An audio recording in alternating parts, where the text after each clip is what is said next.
جامع تربیت کے لیے کتنے ایریاز پر کام کرنا پڑتا ہے، بچوں کی نفسیات کیا ہوتی ہیں، عمر کے مختلف مراحل میں بچوں کی نفسیات میں کیا تبدیلیاں رونما ہوتی ہیں، بچوں کی تربیت میں والدین کا کیا کردار ہوتا ہے، والد اور والدہ میں سے ہر ایک کا کردار کیا ہے، والدین کے آپس کے تعلقات کیسے ہونے چاہیے، والدین کی آپس کی گفتگو اور بچوں کے ساتھ ان کی گفتگو کیسی ہونی چاہیے، گھر کا ماحول اور ارد گرد کا ماحول بچے کی تربیت پر کس طرح سے اثر انداز ہوتا ہے، ایسے میں والدین کی کیا ذمہ داری بنتی ہے۔ غرض اس طرح کے بے شمار سوالات ہیں جن کا درست جواب معلوم کرنا تربیت اولاد کے ضمن میں نہایت ضروری ہے۔ ان جیسے سوالات کے درست جوابات اگر خود والدین کو معلوم نہ ہوں تو تربیت اولاد کا عمل ناممکن نہیں تو مشکل ضرور ہوگا۔ مبادا کہ والدین ان سوالات پر سنجیدہ غور و فکر کے بعد خود اچھی طرح سیکھے بغیر بچوں کی تربیت کرنا شروع کر دیں اور بعد میں نتائج توقعات کے برعکس نکل آئیں۔ یہی وجہ ہوتی ہے کہ بعض والدین خود نمازی پرہیزگار ہونے کے باوجود اور اپنے بچوں کو نمازی بنانے کی شدید خواہش رکھنے کے باوجود ان کو نمازی بنانے سے قاصر رہتے ہیں۔ اسی پر قیاس کرتے ہوئے دیکھا جائے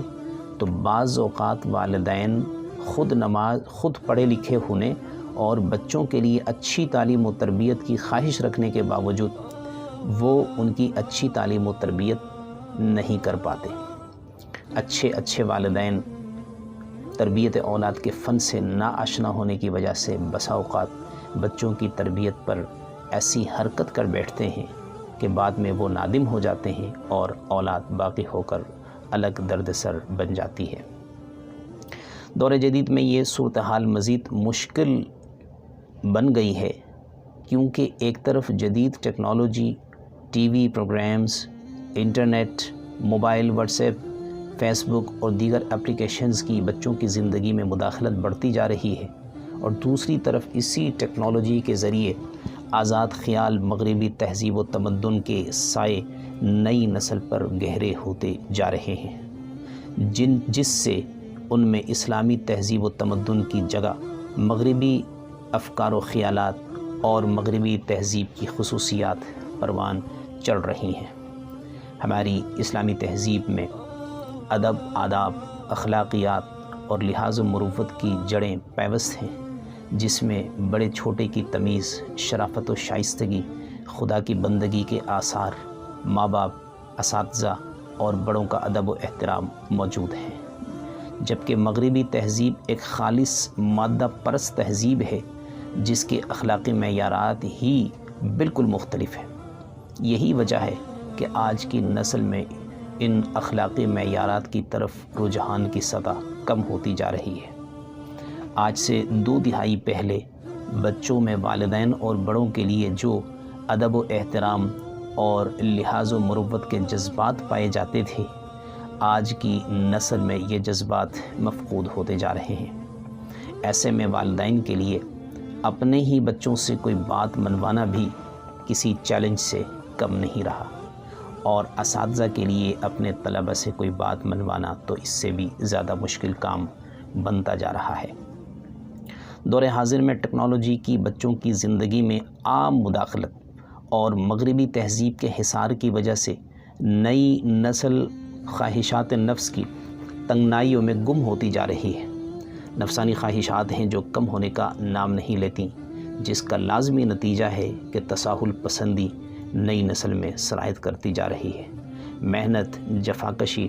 حوصلہ مندی، قربانی و ایثار کے جذبات کم ہوتے جا رہے ہیں۔ اولو العزمی، کسی بڑے مقصد کے لیے ثابت قدمی کے ساتھ کھڑے رہنے اور اسے حاصل کرنے کے لیے عزم، حوصلے مفقود ہوتے جا رہے ہیں۔ اگر کہیں زندگی کے اہداف بنائے جاتے بھی ہیں اور ان کو حاصل کرنے کا عزم بھی ظاہر کیا جاتا ہے تو عموماً اس میں مادہ پرستی کا یک طرفہ رجحان غالب نظر آتا ہے، جبکہ مندہ مومن کے اہداف دنیا و آخرت دونوں کو پیش نظر رکھ کر ترتیب پاتے ہیں، اور ان دونوں میں بھی آخرت کے اہداف پہلے نمبر پر جبکہ دنیا کے اہداف دوسرے نمبر پر یعنی ثانوی درجے کے ہوتے ہیں۔ لیکن اس کے برعکس مادہ پرستی کے جذبات کے تحت جب اہداف بنائے جائیں تو ان میں خدا اور آخرت کی جگہ سرے سے ہوتی ہی نہیں۔ یہ سب کچھ صرف کیش دنیاوی فائدے کے تحت ترتیب پاتے ہیں، جس کا نتیجہ وہی نکلتا ہے جو آج مغربی معاشرے میں ہمیں نظر آتا ہے، اور اسی کے اثرات آج ہمارے معاشرے پر بھی گہرے ہوتے جا رہے ہیں۔ چنانچہ اس صورتحال کا سامنا کرنے کے لیے ضروری ہے کہ موجودہ زمانے اور حالات کے تقاضوں کو مد نظر رکھتے ہوئے دوسرے کاموں کی طرح بلکہ ان کے مقابلے میں زیادہ اہم کام سمجھتے ہوئے والدین بچوں کی تربیت کے درست طریقہ کار کو سیکھیں، اس کو اہمیت دیں، ذہنی طور پر اس چیلنج کو قبول کریں اور اس کے لیے اپنے کردار کا اچھی طرح ادراک کریں، نیز اس کے لیے خدا کے سامنے جواب دہی کے لیے بھی تیار رہیں۔ آج کے زمانے میں اللہ کے فضل سے اس کام کے لیے کئی ادارے وجود میں آ گئے ہیں جو والدین اور اساتذہ کو تربیت اولاد کا باقاعدہ کورس کرواتے ہیں۔ چنانچہ میری تجویز ہوگی کہ والدین بچوں کی تربیت کو وہ اہمیت دیں جو اس کا حق ہے، اسے باقاعدہ طور پر سیکھیں، اس موضوع پر لکھی جانے والی کتابوں کا مطالعہ کریں اور اس موضوع پر ورکشاپس میں شرکت کرتے رہا کریں، کیونکہ یہ سدا بہار سیکھتے رہنے کا موضوع ہے۔ اس طرح سیکھ کر اور سیکھتے رہنے کے ساتھ جب والدین اپنی اولاد کی تربیت کریں گے تو اللہ تعالیٰ سے امید ہے کہ وہ اپنے مقصد میں کامیاب ہو جائیں گے اور مستقبل کی دنیا کو اچھی نسل دے سکیں گے۔ یہاں ایک اہم نقطہ یہ ہے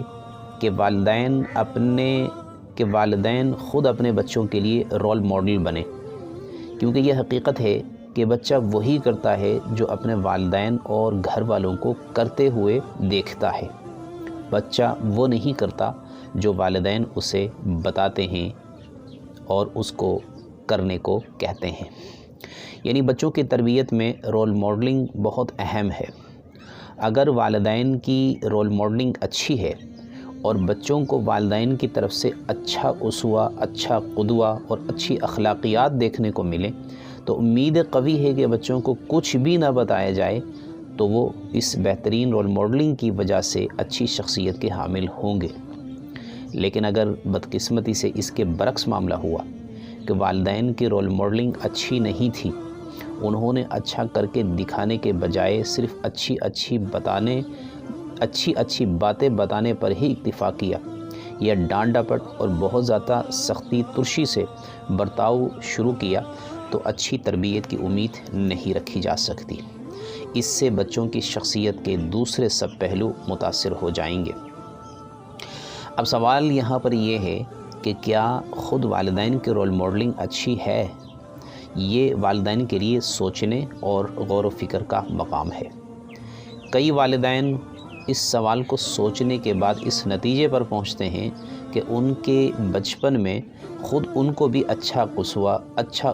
اچھا قدوہ اور اچھی رول ماڈلنگ دیکھنے کو نہیں ملی تھی، یا ان کے والدین نے بچپن میں ان کی کوئی اچھی تربیت نہیں کی تھی۔ اب بڑے ہو کر والدین بن کر اور شعور کی سطح پر یہ محسوس ہو رہا ہے کہ ہم اپنے بچوں کی اچھی تربیت کریں۔ جب یہ خواہش دل میں اٹھے تو والدین کے لیے کرنے کا پہلا کام یہی ہے کہ پہلے اپنی شخصیت، عادات و اطوار اور تربیت پر توجہ دیں، اپنی اولاد کو اچھا اسوہ اور اچھی رول ماڈلنگ پیش کریں۔ انشاءاللہ